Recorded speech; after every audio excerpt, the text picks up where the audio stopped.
Opinion libre. La voix du peuple. Baatu askan wi. Opinion libre.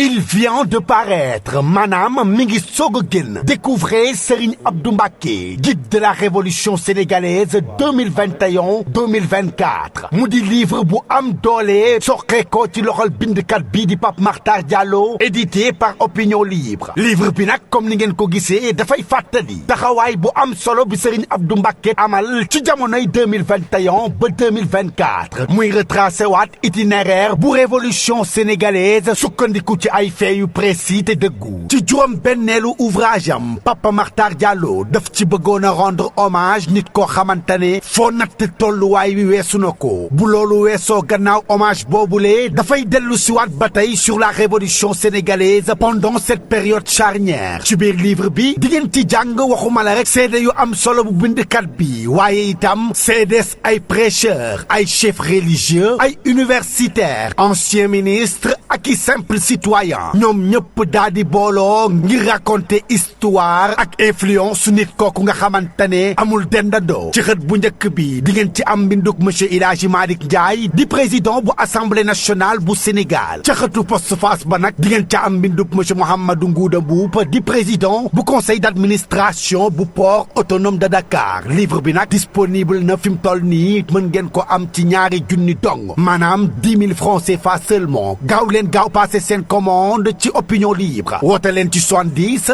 009 17 58. Serigne Abdou Mbacké mooy guide de la révolution sénégalaise 2021-2024 di livre bu am solo pour ngeen mën a comprendre histoire politique et spirituelle contemporaine bu Sénégal. Opinion Libre, la vérité sans compromis. Suivez-nous sur Facebook Opinion Libre TV, Instagram Opinion Libre avec STV. Il vient de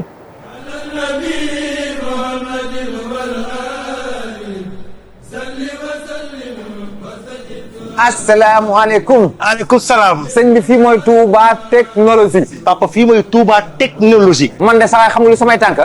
sama doom ji am bépp na fu ma jaar neexalee ko seen machine yi kii waay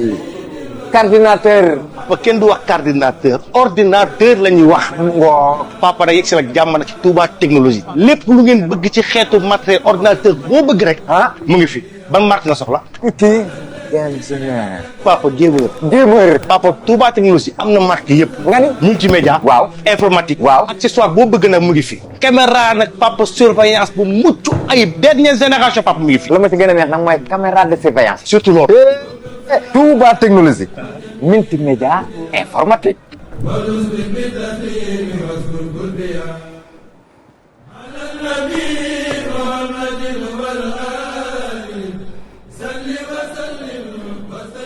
asalaamaaleykum. aleykum salaam. sëñ bi fii mooy Touba technologie. papa fii mooy Touba technologie. man de saa xam nga lu samay tànk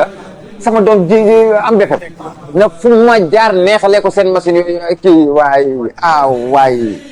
coordinateur. papa kenn du wax coordinateur. ordinateur la ñuy wax. ngoo papa da yegg si nag jàmm nag ci Touba technologie. lépp lu ngeen bëgg ci xeetu matériel ordinateur boo bëgg rek. mu ngi fi ban marque nga soxla. kii.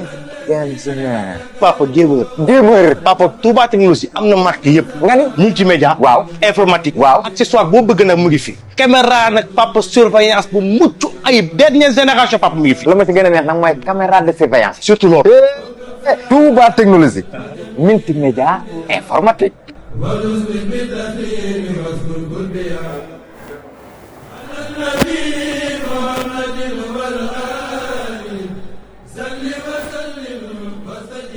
asalaamaaleykum. aleykum salaam. sëñ bi fii mooy Touba technologie. papa fii mooy Touba technologie. man de saa xam nga lu samay tànk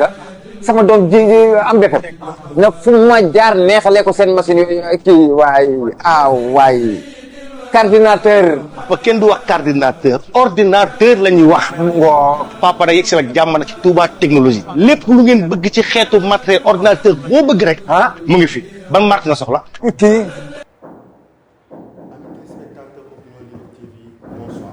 ñu ngi nuyu kenn ku nekk di leen jox seen wàccuwaay di jiital nuyoo suñu responsable moral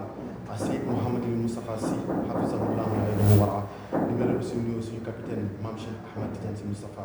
ñu ngi nuyu bépp kilifa diine kilifa aada yi nekk ci suñu réew ak bitim réew yëpp di ñaanal yàlla ñi nekk ci hôpital yi yàlla dafa leen tawfeex dafa leen wér ba ñu mën a dellu seen activité ñi caabi féete ginnaaw aussi yàlla doon leen sutura ba ñu dellu ci li nga xamante moom mooy dans la cité. Alors tey Opinion Libre TV andi leen émission bu bees tàq ñu tuddee ko le canapé toog nekk à l'aise waxtaan ci façon bu yaatu ak ay ndaanaan ci wàllu bu nekk rien que pour vous chers téléspectateurs tey nag ñu ànd ak suñu frère bu fas yéene waxtaan li nga xamante ni moom la ñuy def ci le canapé de Tampi ndax dañuy wax tànn te bu ñu nee wax tànn nag ñetti day jóg dañuy jël bind dañuy jàng bind mbaa ñu nafar bind tey nag ñu am un invité de qualité un grand monsieur Abdourahmane ñu koy wax ñenn ñi di ko wax le professeur ñii di ko wax le président ndax association bi ñenn ñi di ko wax borom num borom Médina Zéro Échec bonsoir Abdourahmane. salaamaaleykum wa rahmatullah di nuyu ñëpp comme ni nga ko waxee di jiital ci nuyoo bi notre responsable moral notre guide éclairé notre parent mystique et spirituel Cheikh Seydi Mouhamadul Moustapha Sy hafizahullah wa wara waaye nag di nuyu téléspectateurs yëpp ci Opinion TV di am contentement ak mbégte boo xam ne am na tàmbali mais am lu mu yam di ñëw ci sama wetu frère daa baax rek humble modeste mais c'est lui le président parce que yàlla dogal na moom moo jiite 1000% te yàlla dogal ñu bari ci association yi adhéré nañu ci projet boobu ñuy am contentement ak mbégte comme ni ma ko waxee léegi ànd kook yow ci émission bi nga xam ne moom nga wax muy wax tànn waaw ku wax nag tànn am na loo xam ne mën nga ko seppi parce que maam wala yaay balaa muy sóor wala muy tay day joxe ceeb bi ñu tànnal ko yi nga xam ne bokku ci kon nag yàlla nañ yàlla may lakk sadrak ba lépp luñ ci waxtaanee rek yàlla na jariñ ci askan bi ak ñi nga xam ne ñoom ñoo ñuy déglu. am na solo macha allah tey nag Abdourahmane ñu bëggoon nañu xam kii Abdourahmane tey bu ñu mënoon nga expliquer ñu. waaw Abdourahmane boo koy tudd c'est un enfant qui est né à la Médina juddu ci ñaari way deññeent yoo xam ne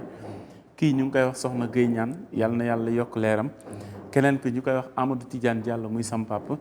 diggante rue 7 ak rue 5 yàlla dogal na nag ma jàngee école bu ñuy wax Adja Wara Diène nekk fële ci Gueule Tapée ñu ko doon wax kii école 6 classe ba yàlla dogalee ñu jugee école boobu noonu yàlla def ñu orienté ñu après l'obtention de l'entrée en sixième fi ñuy wax Ousmane Diop Koumba Paté muy Soumbédioune fa la yàlla dogalee ba ñu am sunu BFM fii ci Ibrahima Bey centre ba yàlla dogal nag après ñu yóbbu ñu Delafosse par la suite la ñuy def sunu cursus ba yàlla def ñu def benn concours yàlla may ñu ci ndam ñu defee ko Thiès ba ñu nekk dans le milieu de l'enseignement di ci continuer di ci taxaw mais Abdourahmane boo koy tënk rek man je préfère Talibé Mara waaw man daal wax dëgg yàlla ku may waxal dama ne Talibé Mara rek. am na solo Mara comme ni nga xamante ni noonu lañ ko koy waxee. gis nañ ni tamit Abdourahmane dëkk quartier bu mel ni Médina. tey nga def sa circuit scolaire. jaar ci tey ba nga mën a dem ba nekk un enseignant tey di encadrer ay élèves nan nga fexe ba réussir loolu ci atmosphère bi nga xamante ni moom mooy cité bi comme Médina ak façon bi mu bindoo. effectivement tam ñun Médina lañ juddoo. Médina la ñu yaroo Médina la ñu màggee mais dañ dëkkoon ci koñ boo xam ne dañ daan wax benn kilifa bu fa nekkoon na ko yàlla yërëm dafa mës a juum dama naan dafa juum wax benn kàddu ne ñaar rek mooy génn ci koñ bi jaaykatu yàpp parce que table yi ko yàpp yi fa la nekkoon marché Cheikh Madické may nuyu sama papa yi nga xam ne ñoo fa mës a jaar yëpp te tamit daan ma teg ci yoon waaye tamit wala rek nitu mbedd nitu àdduna ngay doon maanaam dugg ci loo xam ne sa yoon nekku si ma am benn wayjur bu jigéen boo xam ne da doon taaba waaye nag yàlla wërsëgal ko moom waajur bu jigéen boo xam ne daa am principe ñu koy wax soxna Awa Ndiaye kooku moo toog bés ne ma yow xaw ma lan mais jàng laa la sant ci ngay nekk amul leneen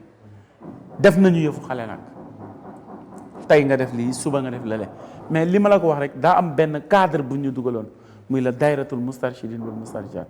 tam ñun bu ñu rëccee yàlla ak Serigne Moustapha Sy la moo ñu ñoo ñu encadré teg ñu ci benn cadre boo xam ne dañuy suivre à l'école di ñu suivre à la maison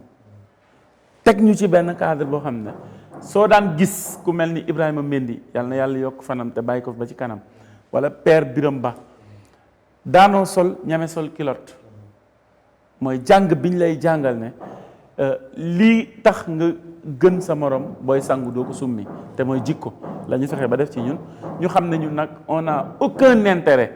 qu'à travailler ñu nekk ci par saa yi mu difficile mais ñoom ñu won yoon bi rek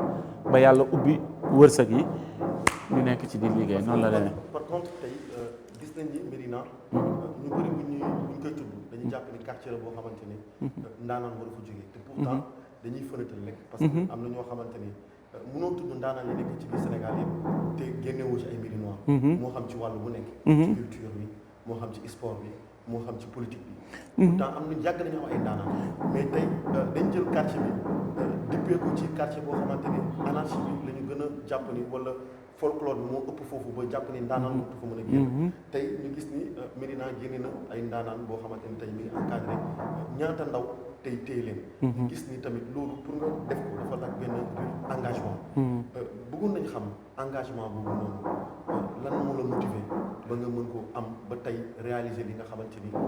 moom mooy tey ñu ñëw ci Médina zéro échec. waaw xam nga da nga humble l'humilité est une valeur sûre yàlla rek moo koy def ci doomu aadama mais yow ku la gën a doon daan amut te Médina nga juddoo fi nga yaroo fa nga màggee ba yàlla def li ñu war a teg ñu teg ko sa loxo sur le plan de l'éducation benn phrase moo ma motivé phrase bi mënul weesu dama dem benn conférence c'était en 2004 mu coïncidé avec le 10 juin ñuy célébrer l'anniversaire de Serigne Moustapha Sy Al Maktoum ñu defee ko Yoff ci buntu këram cité Alioune Diène je me rappelle boobu Daouda Bey moo doon def micro bi ñun ñu bokkoon ci ñi nga xam ne ñoo doon presté en génie en herbe ci biir waxtaanam mu ne les enfants sont les fruits de la sagesse que les parents ont semé chacun doit y cueillir pour faire de la pyramide de la sainteté ma ne mais chacun doit y cueillir pour faire de la pyramide de la sainteté donc nous on a été déjà cueillis on a fait de nous les segments du pyramide de la sainteté kon war nañu mën a góorgóorlu ba ñun tamit ñu def ko c'est sur cette base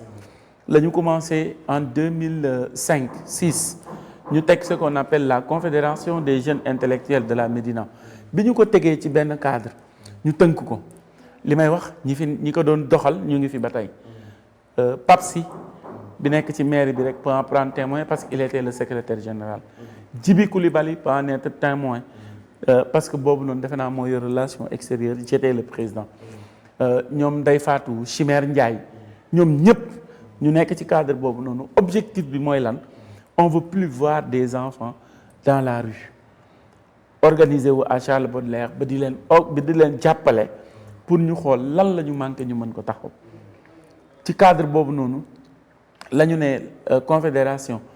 ñu dem ba ci biir l'ancien ministre Seydou Gueye woo ñu aux HLM ñu toog di waxtaan mu ne que une confédération c'est aussi large que ça ñu ne ko cercle des jeunes intellectuels mu ne est-ce que c'est pas fermé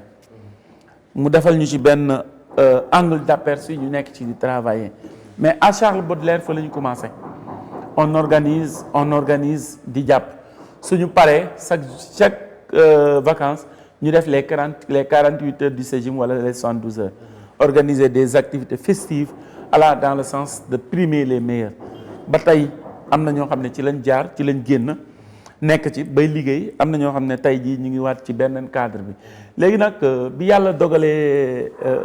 en 2008 2009 ma def le concours parce que boobu maa ngi Mbaye Diagne Dégay bi ñu jugee Mbaye Diagne Dégay ma ne léegi il faut que ma dem defi concours par le biais et l'aide éminent d'une dame extraordinaire ñu koy wax maman Kiné Diop Fat Bintou muy adjoint au maire ma koy nuyu de passage parce que jàngalekat la woon moom moo nekkoon chef bureau planificatrice bu IEF Dakar Plateau mu ne ma être dans le privé n'a pas d'importance bats-toi pour nga génn ci privé bi dem dans le public bu ko defee ci public bi di nga mën a servir sa bopp di nga mën a servir société ci laa dem réussir ko 2009 2010 2011 ba 2012 ba 2013 2014 yàlla def ma am possibilité ñëw à Dakar mais nag auparavant bi ma jugee Toubatoul jaar naa Pout def fa une année ci en cours d'année en 2015 si lañ ma indi à Dakar frère bi ma ñëwee toog di xalaat ma ne est-ce que man lenn rek moo ma war mooy jàngale ji wala ma dem école wàcc ñëw sama kër wala ma jël sama sac dugg ci biir kër yi di fa wut 100 francs wala 200 ma ne n'est-il pas beaucoup plus judicieux ma delluwaat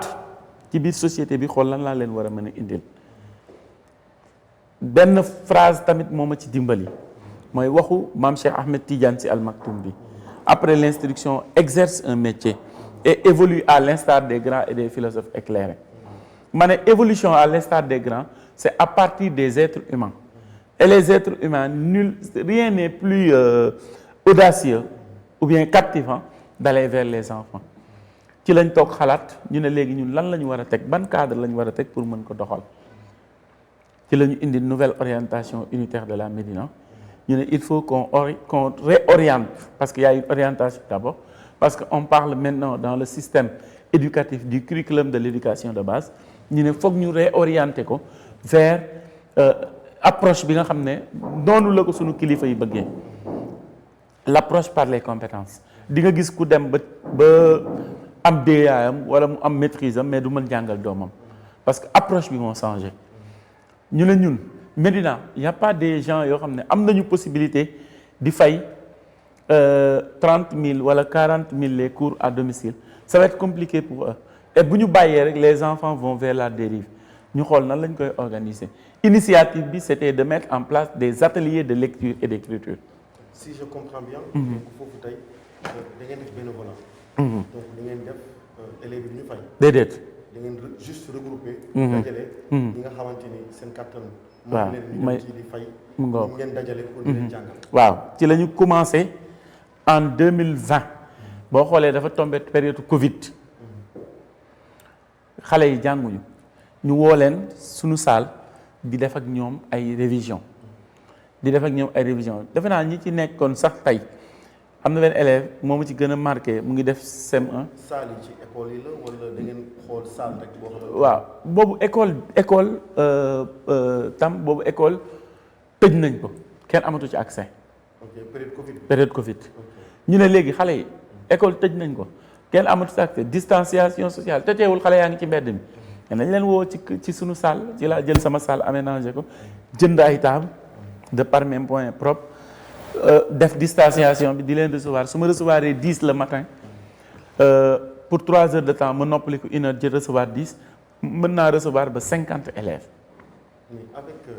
xam nga tey boo jëlee sa salle aménagé ko. non seulement ça demande li nga xamante ni moom mooy frais. tey nga jël frais boobu def ko.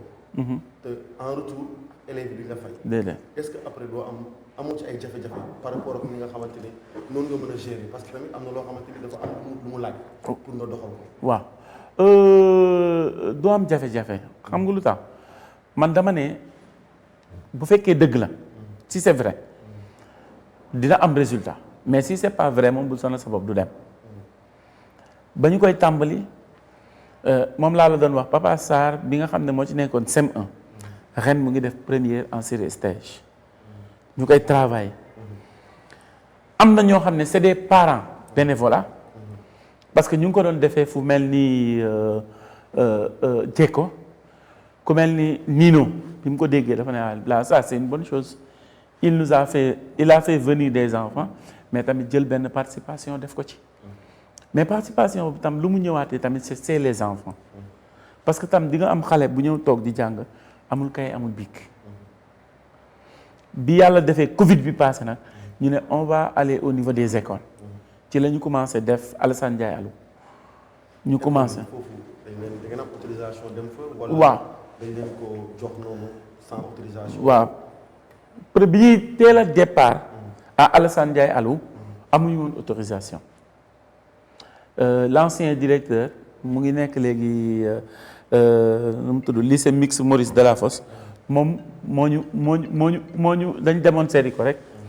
mu wax ak ñun ñu am benn classe di fa nekk di liggéey mais teewul lundi lañ fa daan nekk mardi ak samedi léegi ça veut dire que mercredi jeudi ak dimanche dañuy dem seeti dàqi loo xam ne ñun ñoo ko moomal suñu bopp mooy cours à domicile yi ma la doon wax. est-ce que foofu tey comme tamit gis nañ ni yaa ngi def liggéey bu am solo. macha allah jël ay ndaw dajale leen. avec tes propres moyens di leen jàngal di def si ñoom xam-xam mu nekk quelque chose de sacré parce que li ñu naan les choses sacrées il faut les sacraliser. te foog naa ne ci loolu ngay dox ba mën a jël ay ndaw di def si ñoom xam-xam. mais gis nañ ni tamit moyens yi muy laaj. est-ce que tamit dem nga envers les autorités médicales pour tamit nga jaar fi nga war a jaar ñu xam ni yow lii ngay def parce que am na loo xamante ne lu baax lu tudd kenn mënul wax ba mu bon mais donc tamit comme yaa ngi def lu baax est-ce que tamit yaa ngi doon approché ñi nga xamante ni moom mooy les autorités wax leen par rapport ak li nga xamante ni moom nga bëggal li nga xamante ni moom mooy la Médina effectivement parce que bu ñu ko temps mayoon sax mën naa la jox toutes les correspondances adressées que ça soit à la ville de Dakar que ça soit à la commune de la Médina certes. da ngay est-ce que adressé bi après am nga retour. waaw doo am retour muy ville de Dakar muy commune Médina yàlla dogal na ci biir processus bi après ñun on a cherché par quelles voies et moyens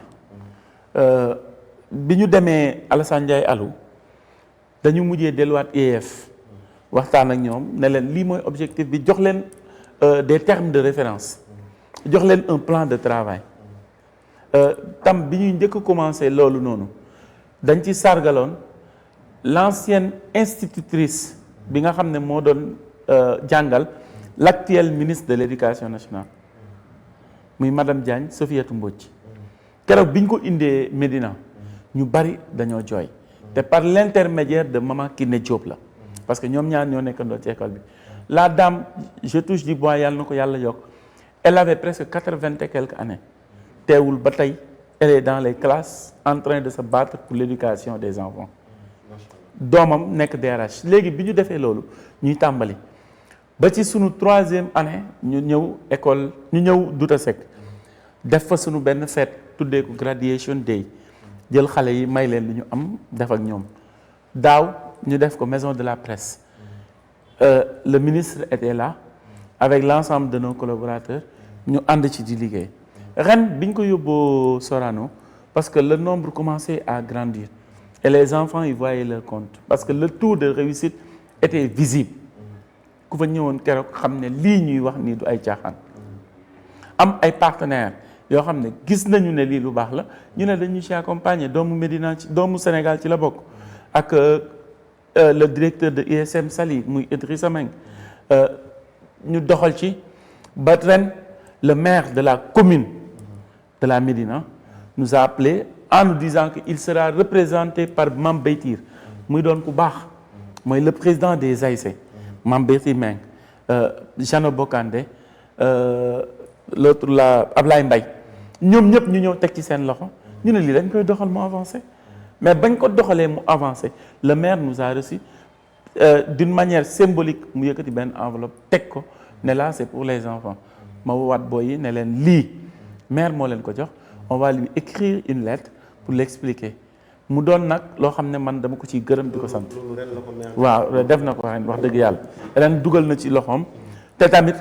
on lui demande par ton intermédiaire mu ubbi buntam ñu toog waxtaan parce que objectif bi du xaalis objectif bi mooy ay njabootam en tant que l'édile de la commune muy le premier magistrat je suis en phase avec lui ci yenn yi muy jël comme décision parce que défendrul boppam commune bi lay défendre kon mu ubbi portam toog ak ñi mu war a toogal ñu waxtaan parce que dafa am lu sensible mooy l'éducation. bu ñu déggee ni maire war a ubbi portam parce que tey c'est le premier magistrat de la commune. tey mënoo def dara biir Médina te waxoo ko yëguloo ko parce que nit tamit buy dugg fenn. day jaadu nga jaar ci buntu bi. est-ce que tamit problème bi am. ba problème communication am entre maire bi ak les gens de sa cité. donc tey lan nga gis ni mooy véritable problème ba yéen parce que li nga wax ça date pas d'aujourd'hui. te yaa ngi soog a cité que ni mi ngi soog a def participation. par rapport à tes activités. boo xamante ni gis nañ ni ci ndaw Médina yi nga koy def. te ci bénévolat nga koy def. mooy yaa ngi koy def fi sabilillah. rien que pour taxaw ak yokku xam-xamu li nga xamante ne mooy ndaw Médina yi parce que gis nañ ni jamono toll na foo xamante ni beaucoup de jeunes sont dehors. li ko waral bëri na concept bi bëri na. donc tendance yi nga xamante ni moo waral tous ces enfants là sont dehors bëri na tamit bu ñu ko doon cité du fi jeex tey nga def ci benn combat bu am solo ba jàpp ni Médina waratul am li nga xamante ni moom mooy des jeunes intellectuels tey ñu gis ni am na ci ay jeunes yu nekk Médina nekk ay premiers du centre. ñi nekk am ay moyens ak mention au niveau bac. BFEM donc tey loolu noonu ngay liggéey ak solo bi mu am. est-ce que tamit ni ngi koy énergie bi ngeen ciy def du jaadu ngeen fexe ba ñi nga xamante ni tamit ñoom nànk gox bi rawatina tam parce que ñaar dañ leen soxla. parce que non seulement yaa ngi Dakar. donc ville bi. daf ci war a def loxo. nga nekkaat ci biir commune muy la Médina. donc le maire aussi le premier magistrat Cheikh Ahmadou Bamba Fall tamit daf ci war a def loxo. tey est-ce que entente bi. dina koy chercher. waxtaan ak moom xam ni. moom mooy kilifa gi. moom la fi yàlla teg. donc lépp lu war a mën a am pour doxal Médina. moom daf ci war a liñ naan xale daf ci war a saf-saf. donc amul lenn lu ko ci war a mën a échapper. donc pourquoi pas tey la ngeen war a ànd waxtaanee ko. ngeen dem envers la personne ngeen toog waxtaanee ko dindi tout ce qui est trouble bi nga xamante ne moom mooy dox seen diggante. ba yéen di am nuance ba jàppale bi ngeen bëgg. parce que ngeen def tamit dafa soxla ngeen am ku leen ci jàppale. parce que vous avez pas les moyens. comme ni ñu ko expliqué. da ngeen di jël loo xamante ni yéen a ci def seen i moyens bopp. donc tey ki nga xamante ni moom naan ko gox bi day jaadu aussi tamit moom aussi li ñu ci war a def en tant que maire. mu def ko ci. gis nga li nga laajte noonu dafa am solo. toujours rek le Serigne Pape Malick Sy waxoon. nee na le problème du Sénégal. c'est des dirigeants. c'est un problème d'entourage. parce que il y a des informateurs mais il y a aussi des menteurs. les gens ne te disent pas la chose d'une manière réelle. man Bamba xam naa ko je le connais. Mama Kiné Diop moomu nga tudd. moo ñu mettre en rapport. ma xam ne ku baax la. récemment dañuy déggante téléphone. te loolu noonu aw ma ko woon ci moom dinaa ko woo pareen saa yi tamit mu am retour woo ma. mais problème entourage boobu noonu. est-ce que nekkul intermédiaire yi da koy andi. moom laa wax parce que tamit boo nekkee ci gox. nga am looy représenté surtout li ngay def. lu caaxaan lu am solo donc amul kenn ku koy gis di ci naan li ngay def jaadu. wala tegu ci yoon. donc parce que résultat bi mu ngi koy wane xale yi ñu ngi leen di gërëm parents d'élèves yi aussi ñu ngi lay gërëm mais est-ce que problème intermédiaire bi. du andi blocage. par rapport ak ki nga xamante ni moom mooy kilifa gox. très bien xam nga loolu noonu nga wax. mooy li dëgg l'information n'allait pas droit envers lui ni ñu ko war a joxee duñ ko joxee noonu ba ma ci waxtaanee ak moom ci benn passage bu mu doon def ci ruqu kii bi am na ñu bëri di wax non bam man leen mais y a pas d'animosité amul parce que li ngeen bëgg teg existé wul nous on a un projet de société non pas un projet personnel qui se capte sur ce qu'on appelle l'intérêt de l'homme non projet la boo xam ne dañ ko teg sur la table pour montrer à la population qu'on peut aller au-delà de ce que les gens attendent de nous moo tax j'ai trop aimé léegi ma koy woo téléphone bu may jël moom ci boppam mu may woo ñuy déggante parce que objectif bi ni nga ko waxee mooy nan la ñuy def ba sukkali Médina bu fekkee looloo ko ñor ñun looloo la ñor entourage am na ñu mu ñorul ñun loolu moo ñu ñor kon dañ ciy dem vers ce qu'on appelle des obligations de résultat te maa ngi ak moom ci benn projet bu mu bëgg a lancer mooy on ne parle plus de révision mais on parle de programme continuel c'est-à-dire du mois de novembre jusqu'au mois de juillet que les enfants puissent bénéficier d'un encadrement participatif et gratuit sur le plan pédagogique moo tax dama ne bu ñu ko bindee ba pare dama koy woo ne ko nañu fexe ñu recevoir ñu toog waxtaane ko nga baal ma ñu xool nan lañ koy defee su fekkee projet bu ñuy piloté la mën na bañ a doon man. mais foofu actuellement gis nañ ni fi jamono toog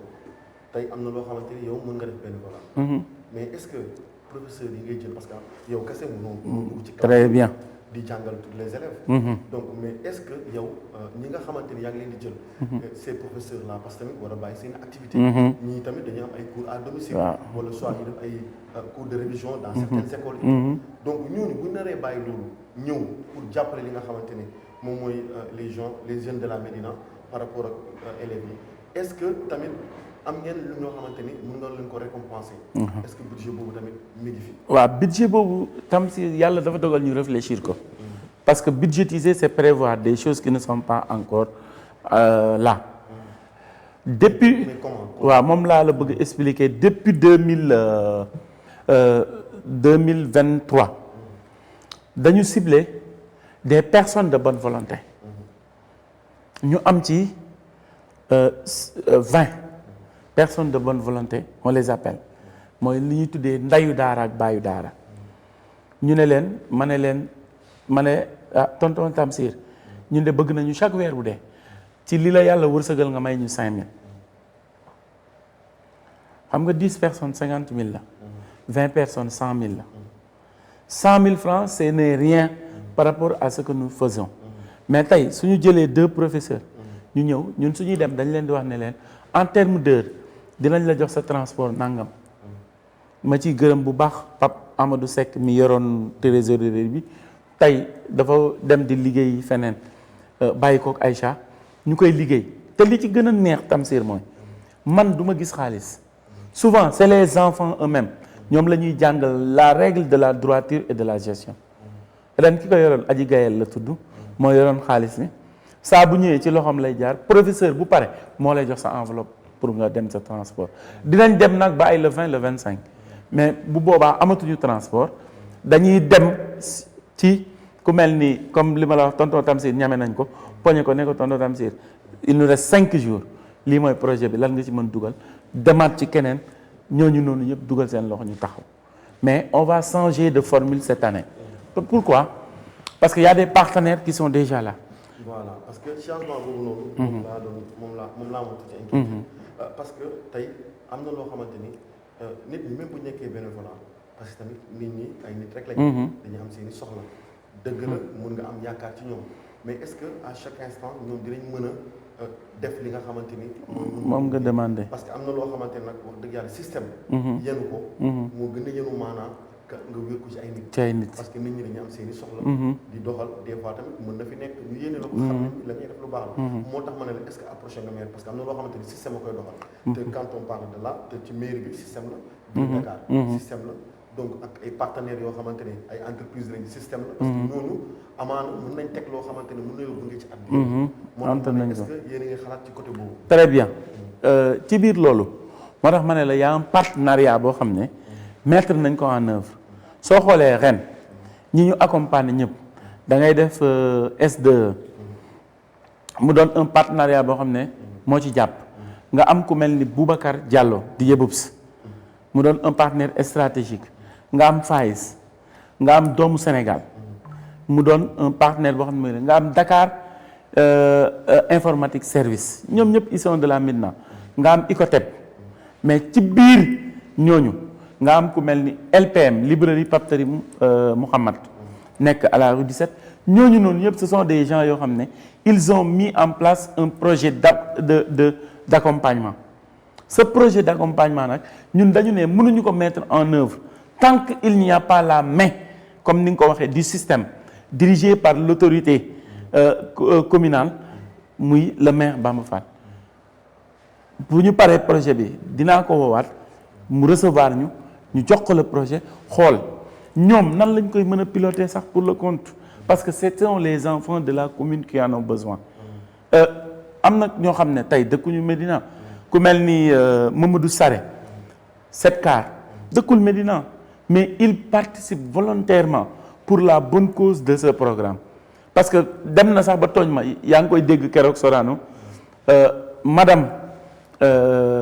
Marie Sibi madame Faye ma koy nuyu de passage avec l'inspectrice de l'éducation et de la formation madame Dramé Fatoumata Diallo ak l'IA de Dakar représenté par Khady Ndiaye Cheikh Faye monsieur Cheikh Faye muy doon ku baax parce que ñooñu ñëpp ci système bi lañ bokk IA de Dakar ren bus yi nga xam ne moo transporté xale yi avec les moyens moom moo ko yëkkati teg ko ci suñu loxo madame madame Diallo madame Dramé Fatoumata Diallo IEF yëkkati ses moyens teg ko sur la table pour que nous puissions avenir maintenant on va faire de telle sorte que cette année on va faire des cours de renforcement continuels mais aussi duñ ko teg ci mbaggu parents yi nga xam dañ ci dugal xam nga fan lañ ko nar a teg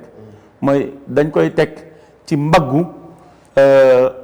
système bi et on va parler avec le maire et j'espère qu'il sera d'accord par rapport à ce projet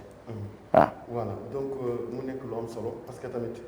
am na loo xamante ne comme ni ma la ko waxee rek boo ko bëggee def il faut nga am ci ñoo xamante ne ñoom nga si war a mën a àndal. gis nañu aussi tamit boobu léegi yaa ngi tudd ay sponsor yu am solo mais am na ci koo xamante ni boobu ba léegi dégguma nga tudd ko te gis naa ni lii dina koy intéressé. muy Oumou Group. waaw nga Jabel Seck. waaw yàlla dogal na tableau yi nga doon gis ñuy joxe ci lañ bokk man la directrice Fatou Seck madame Seck moom ci boppam moo ñu mettre en rapport ak Amadou mais du ñu taw ci ginnaaw ba gis nga tam lii ñu nekk nii du ñu daw ci ginnaaw kenn du ñu daw ci ginnaaw doomu aadama bërki dem rek maa ngi naan Amadou seen tableau yi nga xam ne personnalisé nañ ko au nom de Oumou Group bëgg nañ leen ko jox mais il n'a pas répondu xëy na tamit dañoo xamagul le projet en tant que tel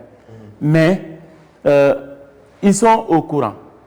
parce que woote naa personnellement mais aussi je les ai envoyé un courrier boo xam ne ñoom ci seen bopp jox nañ ma accusé de réception à travers un mail donc bu amul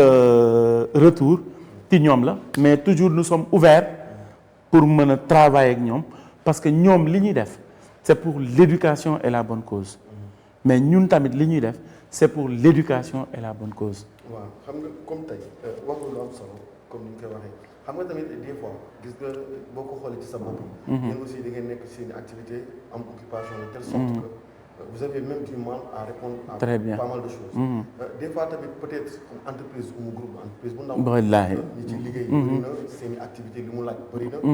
est-ce que tamit courrier yi nekk seen ñoom parce que moom tax ma ne am na yoo xamante ne est-ce que doo leen ko topp. bañ a teel a découragé. parce que am na ñoo xamante ne bés bu ñu ñëwee en appoint bi nga xam ne ni ñii seen soutien am na solo. parce que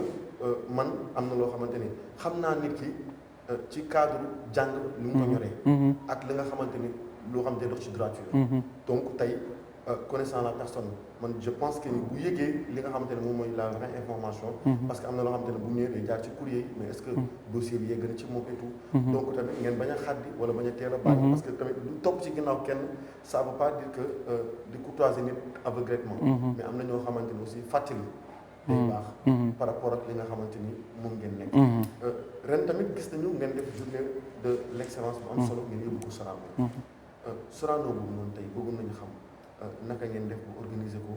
ba primer tous ces élèves ak façon bi ngeen ko defee mu am solo trop. parce que laata loolu tamit gis nañu élèves yi bëri woon nañ. donc tey macha allah ci côté boobu tamit sentir nañ aussi góor ñi. ak jigéen ñi ñoo ëpp note bu positif ak góor ñi. donc loolu lan mooy problème yi ak filo boobu noonu lu ko andi. ba jigéen ñi lañ gis ni ñoo gën a concentré wu ci njàng bi. wala ñoo gën a xarañ. wala lan moo andi problème bi. tam problème bi c'est pas un problème c'est une réalité des faits.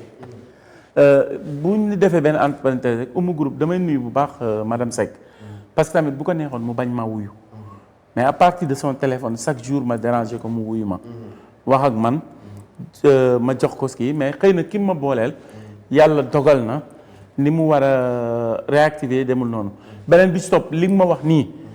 ku dul yow wax na ma ko ne ma Jawel Seck bu ci jotee wala bu ci amoon information rek dites-vous que c'est déjà acquis mais ñun acquisition bi ñu ciy xaar mooy ñu ngi jëm ci beneen projet le projet Médina zéro échec 2026 kon boobu noonu comme ni nga ko waxee jox ko comme incha allah comme kii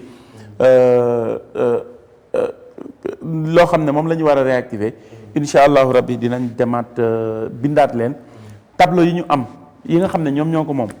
dinañ def tableau yi avec leur cadeau yi nga xam ne préparé wuñ leen ko dem jox leen ko ne serait-ce que pour le remercier par rapport ak écoute bi ñu amoon suñu diggante ak ñoom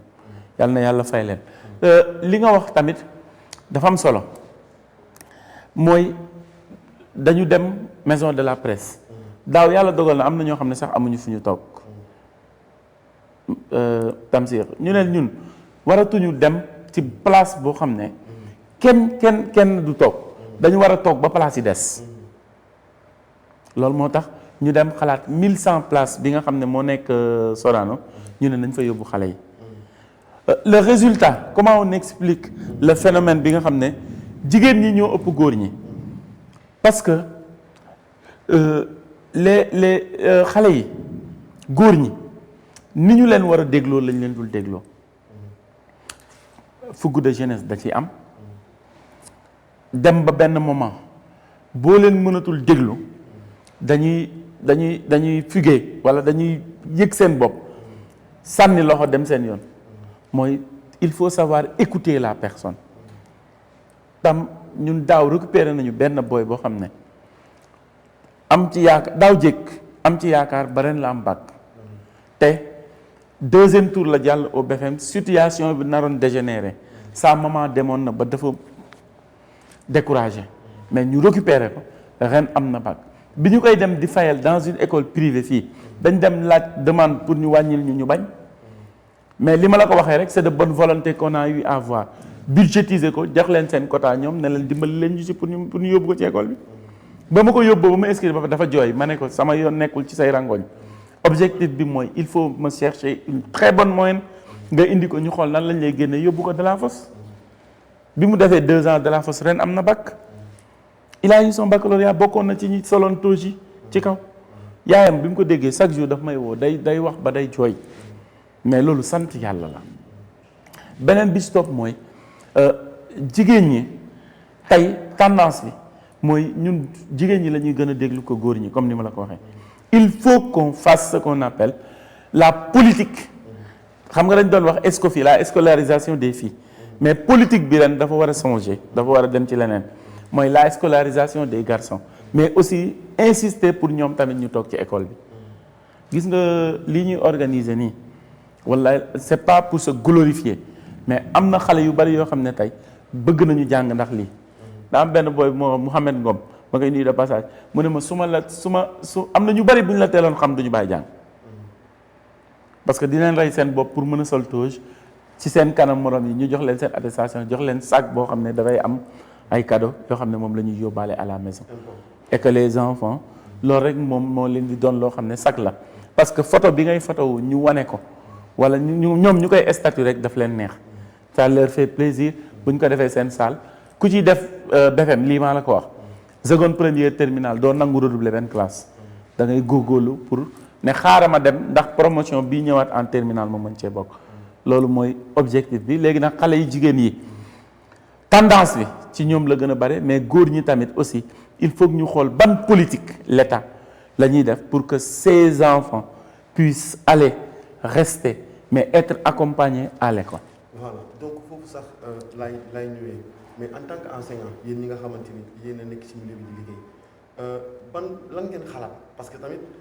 xale yi léegi teel nañu màgg teel nañu comme ni nga ko waxee. di yëg seen bopp ba jàpp ne ay mag lañu waruñu leen sax di leen wax rek seen tànk ak lan la ñu war a def est-ce que jotul ñu xool nan la ñuy réduire li nga xamante ni moom mooy njàng. parce que gudd na gudd boo xamante ne xale bi balaa moo yegg mag day nekk balaa moo yegg bac. day fekk mu nekk mag. yëg boppam te kooku pour nga orienté ko. te bu amee benn fougue de jeunesse day xaw a métti. mais xam nga bu nekkee ay xale lañ te bu ñu réduire éducation bi ñu xool ban système la ñuy def parce que jàng bi gudd na. nit ki balaa moo am bac day fekk presque mu jël âge. tamit bu échoué tamit après le bac xam nga tamit nga am diplôme. am sa bac ba pare échoué loolu. gis nañ ko fi du jeex. te loolu nag bu jàllee fekk amoo métier foo jëm. ak nan ngay def boo tukkiwul mu fekk la Sénégal. carrière day am. donc est-ce que jotul tey yéen ñi nga xamante ni yéen a ngi ci milieu scolaire bi ngeen xool peut-être ak li nga xam ngeen ko suggéré kilifa yi ñu xool naka la ñuy fexe ba réduire li nga xamante ni moom mooy njàng mi mu gën a restreint gën a wàcc ñu xool yenn classe yu ñu war a mën a éliminer sax. ñu éliminer ko yoo xamante ne peut-être bu ñu ko éliminer du ñàkk dara. parce que ay années de plus la. nga xam ne xale balaa may yegg bac day nekk mu nekk xale. te di nga ko mën a contrôler. canaliser ko def ci moom li nga xamante ne moom nga bëgg def. xam nga dafa am le projet bi nga xam ne moom la le ministre Moustapha Guirassy di doxal. muy le projet NIT. L'intégration de la personne école métier. man dama ci d'accord. aux États-Unis leur politique éducationnelle daf lay laaj loo mën ak naka nga koy defee. saviez-vous que ñun par exemple chez les Moustarchites jàngal nañu ci biir 21 jours nu ñuy defee macramé nu ñuy defaree dàll à partir des saaku soble saaku pomme de terre jàngal nañu feuilles yii di taxawaalu ci mbedd mi mën na doon këriñ travaux manuels. Mais loolu on va l'intégrer dans le système scolaire.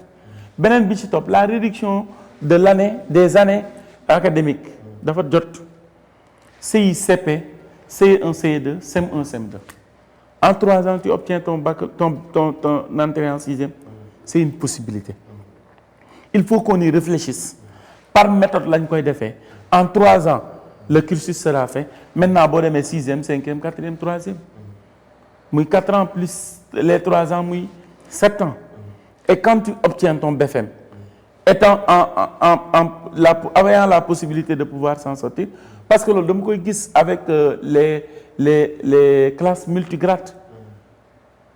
classe à double flux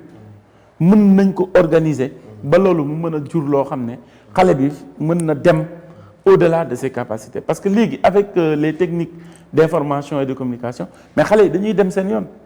sa doom boo ko joxee sa portable mu def ci yow lu la jaaxal da nga naan fan la jaar pourquoi ñun ñuy coder suñu portable yi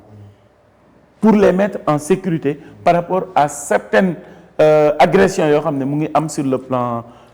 comment dire waa au niveau des réseaux sociaux pour ñoom ñu bañ ci am accès muy benn ñaareel bi sopp boo ko wàññee ba pare il faut intégrer les métiers mooy le système professionnel xale bi def terminal déjà il a un niveau boo xam ne mën na xam oto lan ban pièce moo ci manqué ban nangam télé bu amee problème nan lañ koy defaree frigidaire nan lañ koy defaree ainsi de suite l'intégration en parfaite collaboration avec le ministère de l'enseignement professionnel et le ministère de l'éducation ñu ut ay canaux yoo xam ne dina permettre ñu mën a doxal loolu rek moo fi solution te parce que li nga wax dafa am solo maa ngi ci waxtaan ak foofu laay jeexalee ci question bi benn xarit mu ne dañuy dem ba à un certain moment li ci xew mooy xale yi dañuy dem ba ci biir ne la waaw gis nga diw jàng na ba am maîtrise seen kër lay nekk di nelaw effectivement quand tu as la maîtrise tu restes chez toi mais ayant la maîtrise restant chez toi parce que il n'y a pas un métier boo xam ne moom nga amee quoi boo amee prédisposition d'un métier da nga koy dem defi. voilà donc am na solo comme ni nga ko waxee rek di wax tamit kilifa yi nga xamante ni ñoom ñoo nekk à la Médina rawatina li nga xamante ni moom mooy notre premier magistrat Cheikh Ahmadou Bamba Fall parce que tamit am na ñoo xamante ni yow yaa leen war a jël en main parce que soxlawul sax ay intermédiaires. des gens yoo xamante ni dëgg la administration am na nu muy doxee. mais teewul tamit ñenn ñi seen dossier bu yàggee si yow rek am na ñii da ngeen war a mën a jël liggéey ak ñoom ndax ñi ngi def lu am solo surtout li nga xamante ni commune bi lañ koy defal parce que tamit ce sont des gens yoo xamante ni war nga mën a ànd ak ñoom di liggéey ndax pour rek li nga xamante ni moom moo dellu ci cadre développement Médina beneen bi nga xamante ni peut-être moom mooy suñu dernier sujet foofu la ñuy tëjee waxtaan bi mooy comme ni ñu waxee taalibe Mara parce que foofu bu ñu ko waxee rek dañuy référé ci beneen côté bi nga xamante ni moom nga nekk yàllaa ngi dogal lu yàggul ñu jóge ci gàmmu tey rek presque ñu ngi waaj a dugg ci une semaine gàmm. gis nañu avec tey waxtaan bi nga xamante ni moom la Seydi Mouhamadou Moustapha Sy def ci dimension spirituelle. bi nga xamante ni moom la génnee après ça ñu gis des critiques li nga xamante ni am na ci réseaux sociaux yi et tout kenn ku nekk di am ay kàddu yi nga xamante ni ko ci teg donc ba moom sax ñu ngi koy cité li nga xamante moom mooy lendemain gàmm gi. tey yow en tant que njaboot en tant que enseignant en tant que ki nga xamante tamit bokk ci li nga xamante ni dañuy jàngale tey ban gis-gis nga am par rapport ak li nga xamante ni moom mooy fànn. man dama naan le chien aboie la caravane passe mais nag bu chien aboyé ba yaakaar ne caravane bi dafay taxaw di ko xaar mënul ne. xam nga dama wax benn mbokk ci gàmmu gi mu ne ma gàmmu gi dafa kii bi dafa gàtt waxtaan bi ma ne ko parce que dégg-dégg yi moo gàtt dégg-dégg yi moo gàtt ma ne ko depuis 4 ans Iqra lay waxtaan ak yow te mënoo ko dégg mais bu bëggee ñëw ak yow ci Muhammad sallallahu alayhi wa sallam mais problème day posé wu. ma ne ko Serigne Cheikh Ahmed Tidiane Sy moo toog ci gàmm ñi may déglu nañu réfléchir bu baax ci li may wax moo toog ci gàmm nañu yonent bi ku ko tàntal mu ñëw fa te ku ko tàntal bu ñëwee du fa taxaw lu ëpp minute te yow nga ne yonent bi ngay waxal soo ko joxee sa message ba pare loo fay defati looy waxati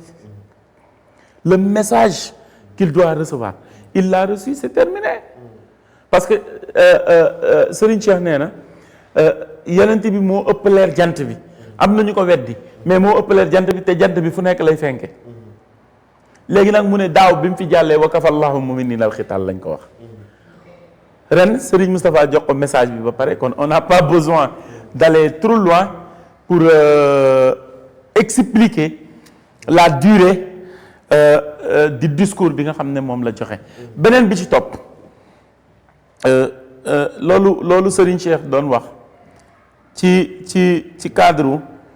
waa ji doon critiquer Maodo nee na ko sa ndijaay maftuun alayhi la nan mu ne ko sa ndijaay ferul ijji nan la mën a critiquer maftuun alayhi koo xam ne moo raw ci jamono bi nga xam ne moo ko taxaw kon les critiques là ce sont des choses yoo xam ne on peut pas s'en passer mais ren looy critiquer laa gisul parce que boo déggul rek déggoo soo déggul rek déggoo ñu koy ñaanal yàlla parce que la philosophie spirituelle est d'une waaw auteur bi dafa yéeme Tamsir waaw dafa yéeme man benn instant damay toog ba si yàgg dama yuuxu parce que quand il nous parle de la relation entre le prophète et le Coran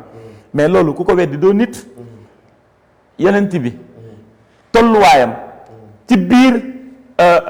islam 40 ans lay doog a jot li nga xam ne mooy kii bi projet de message pour mu mën koo jamal ci kanam léegi ci biir projet de message boobu lan moo ci xew mooy ci biir projet de message bi alquran lañ ko indil kon yonent bi moo mag alquran waaye keroog bi mu jotee projet de message bi en tant que messager ci la njub am li nga xam ne moom la war a am ci la mbaax ak yiw fësal boppam mais kat moo tax sayyiduna Muhammad alayhi salaatu wasalaam al ulamaaw nag warasatul anbiyaay ku doonul yonent bi yaay mer waaye ñoom ñii ñoo doon yonent bi. macha allah am na solo comme ni nga ko waxee rek parce que am na loo xamante ni tey comme li nga xamante ni moom moo dellu ci cadre enseignement li nga xamante ni moom mooy oustaz yi parce que tey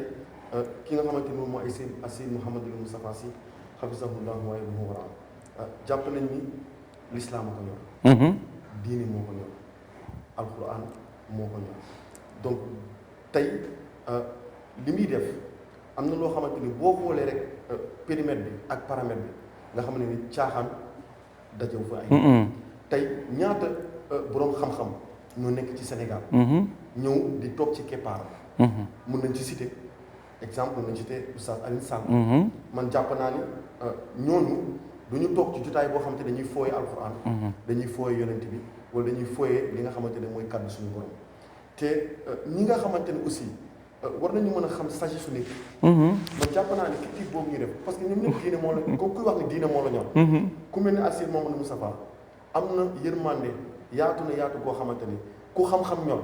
ngay kilifa ci réew mi boo ko jegee ni nga ko war a jegee di ngeen waxtaan te coow bi jib donc damay gis tey mu def waxtaan am ñoo xamante ne bokk ci ay kuréel ñëw naan dañuy koy critiquer wala naan dafa saaga ay yonent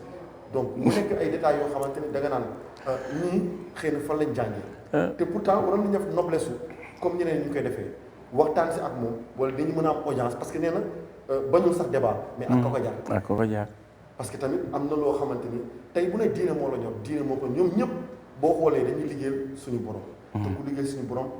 yaa ngi liggéeyal alquran yaa ngi liggéeyal Seydina Muhammad sallallahu alayhi wa sallam parce que ñoom itamit waxtaan bi ñuy def di ko jàllale dañ ne l'islam ñaari l'islam amul benn moo am donc pourquoi am na yoo xam ne bu demee ba tollu leen foofu ñu gis ni góor gi bu ñu ko jegee war nañu mën a waxtaan ak moom xëy na amaana yenn polémique yi du am moo gën toog ci sa internet toog di wax wala pour xas wala pour jéem a ŋàññe wala di critiquer koo xamante ni moom si boppam wax na la ko nee na am na loo xam ne boo ko waxee suñu borom da lay ñaaf donc kooku moo la gën a xam li nga xam te moom mooy responsabilité donc pour wax ne rek am na loo xamante ni Sénégal yéen ñi xaju fi ñu bañ a nekk trop des fanatiques parce que li maam Cheikh wax est trop juif trop chrétien et même trop chrétien Cela risque de nous basculer dans le vide du sectarisme. Dans le vide du sectarisme. Soyons des partisans. Des partisans de Dieu. Pour vivre en paix. Donc loolu rek ci am solo. wallaay ñu fexe rek doon ay njaboot. nañu fexe tamit doon ay jaamu yàlla buñ jàkkaarloo suñu borom ñu xam ni ñun ñii kat mat nañ ko jaam. foog naa loolu solo xam naa émission bi tire à sa fin. donc ñu bàyyi rek nga def dernière. waaw mooy li nga wax rek am na koo xam ne dama ko mës a wax benn mbokk. ma ne ko ku réussir Abdourahmane jàmbaar dëgg nga te Serigne Moustapha ma réussir kon nag les choses que les gens racontent ce sont des choses yoo xam ne da nga koy teg ci marge bi rek yow nga nekk ci ligne de travail bi parce que Serigne Moustapha damay dégg chaque suba teel bu ma dafa am benn koo xam ne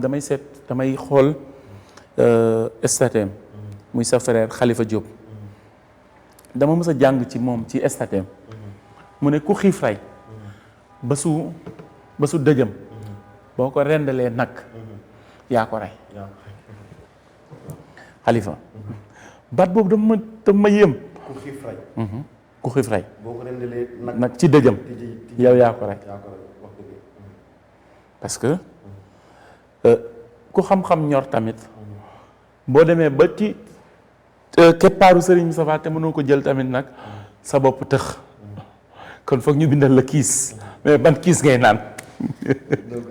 yàlla gën a barkeel te yàlla gën a sàmm te di la ñaanal yàlla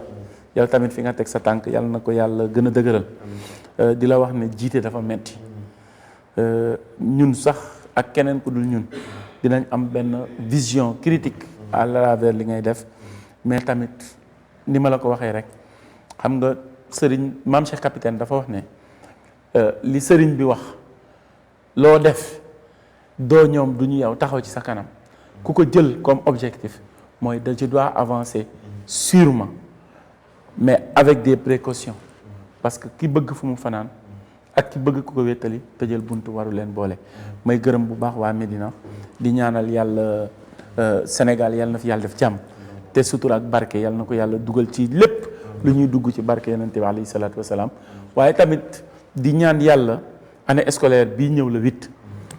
yàlla na yàlla kën ñu defal sutura ba ñëpp képp koo xam ne rek war nga ci mën a gis sa bopp nga gis ci sa bopp yàlla ubbi poos yi def ci dara ba ñoom xale yeeg mag ñeeg ñëpp ñu mën a sañse delluwaat ci classe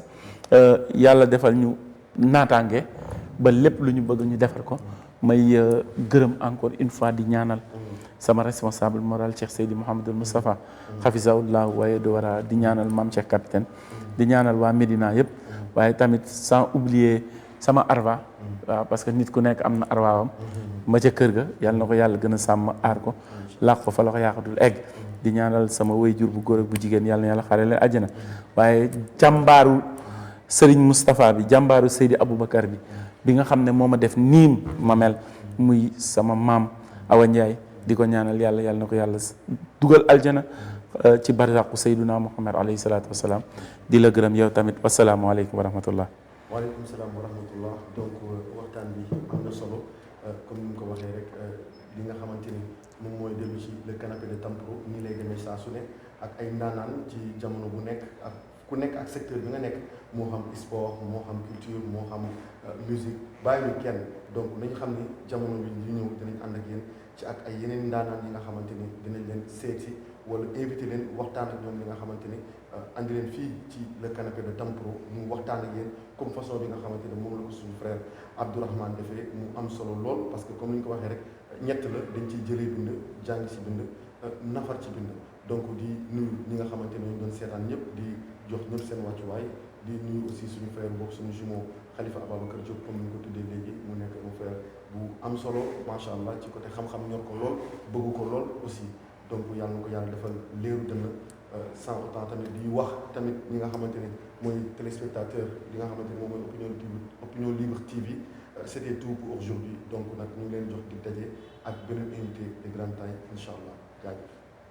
Il vient de paraître maanaam mi ngi soog a génn découvrez Serigne Abdou Mbacké guide de la révolution sénégalaise 2021-2024 mu di livre bu am doole soqee ko ci loxol bindkat bii di Pape Makhtar Diallo édité par Opinion Libre livre bi nag comme ni ngeen ko gisee dafay fàttali taxawaay bu am solo bi Serigne Abdou Mbacké amal ci jamonoy 2021 ba 2024 muy retracé waat itinéraire bu révolution sénégalaise sukkandiku ci ay fait yu précis te dëggu ci juróom benneelu ouvrage am Papa Makhtar Diallo daf ci bëggoon a rendre hommage nit koo xamante ne foo natt tolluwaay wi weesu na ko bu loolu weesoo gannaaw hommage boobule dafay dellu siwaat ba tey sur la révolution sénégalaise pendant cette période charnière ci biir livre bi di ngeen ci jàng waxuma la rek seede yu am solo bu bindkat bi waaye itam seedes ay prêcheurs ay chefs religieux ay universitaires anciens ministres ak i simple citoyen ñoom ñëpp daal di booloo ngir raconter histoire ak influence nit kooku nga xamante ne amul dendandoo ci xët bu njëkk bi di ngeen ci am mbinduk monsieur El Hadji Malick Ndiaye di président bu assemblée nationale bu Sénégal ca xëtu postface ba nag di ngeen ca am mbinduk monsieur Mouhamadou Ngouda Mboup di président bu conseil d'administration bu port autonome de Dakar livre bi nag disponible na fi mu toll nii mën ngeen ko am ci ñaari junni dong maanaam 10 000 francs CFA seulement gaaw leen gaaw passé seen commande ci Opinion Libre woote leen ci 70 009 17 58 Serigne Abdou Mbacké mooy guide de la révolution sénégalaise 2021-2024 di livre bu am solo pour ngeen mën a comprendre histoire politique et spirituelle contemporaine bu Sénégal Opinion Libre la vérité sans compromis suivez-nous sur Facebook Opinion Libre TV Instagram Opinion Libre avec STV.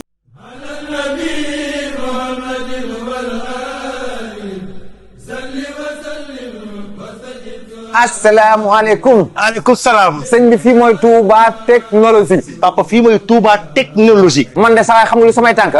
sama doom ji am defar na fu ma jaar neexalee ko seen machine yi kii waay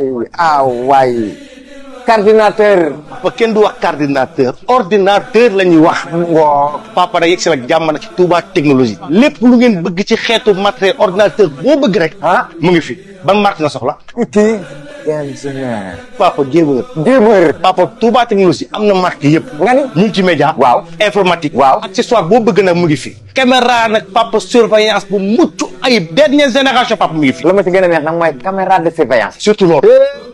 Touba technologie. multimédia informatique.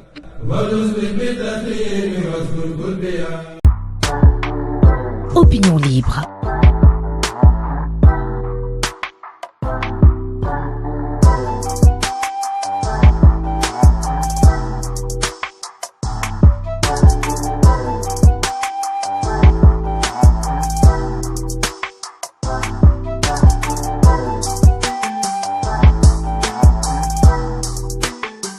Opinion Libre. Opinion Libre. La voix du peuple. Baatu askan wi. Opinion Libre.